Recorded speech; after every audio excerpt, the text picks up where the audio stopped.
Hello everyone and thank you for joining me. For today, I'm trying to have some fun with a fountain pen that is more of a niche fountain pen, but for me brings a lot of childhood memories.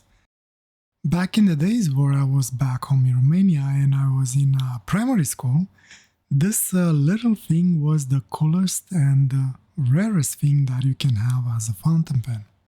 When I saw it on AliExpress, I just had to have it. Not because it's the greatest writing or drawing fountain pen, but only because it reminded me of my days in school. One thing that strikes me as I hold it, this fountain pen felt way bigger in my hands back then. This is a very tiny fountain pen, basically a pocket pen for your pocket's pocket. Definitely more suited for someone with smaller hands or even better, a child. Very simple, very clean design in its own way, but very cute at the same time. It's a panda with a bow tie that acts as a roll stopper. How cuter than this can you get? Twist to uncap and post. Yes, it can be posted, fortunately, which makes the pen a little bit longer for a more sort of a comfortable use. There is a pretty large step up between the section and the barrel, but personally don't feel bothered by it. Your situation might be different. Because of its size, it comes with a very tiny ink reservoir, aerometric style, and it comes without the annoying metal sleeve that usually aerometric ink reservoirs comes with. It has a simple and clean nib that I think comes paired with an ebonite feed. It is made, I see no injection marks on the feed, and doing a quick smell test, I could swear I can feel the smell of rubber. Hopefully it's not just in my brain.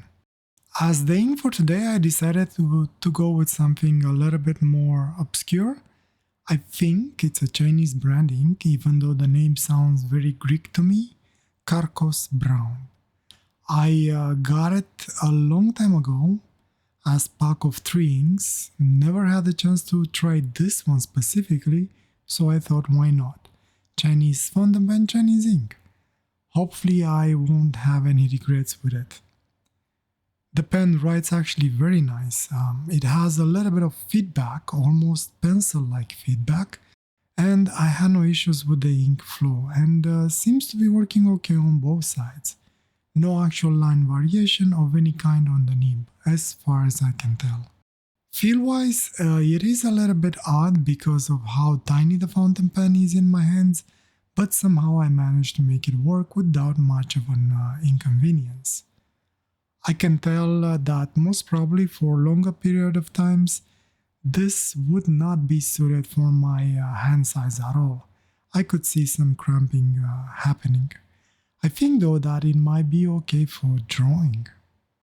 Because of the fairly small ink reservoir on the fountain pen, I decided to keep the drawing for today as simple as possible. Just some poppies, I think, even though probably the ink that I'm using is really not suited for it. Poppies don't tend to be brown, but rather velvety red, as far as I remember. However, a field of poppies was definitely what I drew my inspiration from. Not sure I got the proportions right, and I think I could have done a little bit better on shading those petals, but overall I kind of like the result. One open flower with 2 little, let's call them hairy buds as companions. I like the ink though. Anyone knows anything about it? I know brown might not be on everyone's liking, but it's actually quite pleasing to work with and you can shade it quite nicely. I might be using it again in the future. Quite pleasantly pleased with it. And the coolest part about it, that doesn't seem to smudge at all. When using the eraser to remove the pencil marks, there was absolutely no issue with smudging. The funniest part is that while I tried to keep the drawing at a minimum, I still ran out of ink in the pen and I had to refill it. Truth to be told though, I did want a little bit wild with the shading bits and maybe use more ink than I had to. Was fun though and relaxing, and I guess that's all that matters in the end, right? As mentioned at the beginning, the only reason I got this fountain pen is only because of childhood memories. Definitely not a fountain pen that you should be getting if you're looking for a workhorse or something that you will be spending a lot of time with writing or drawing.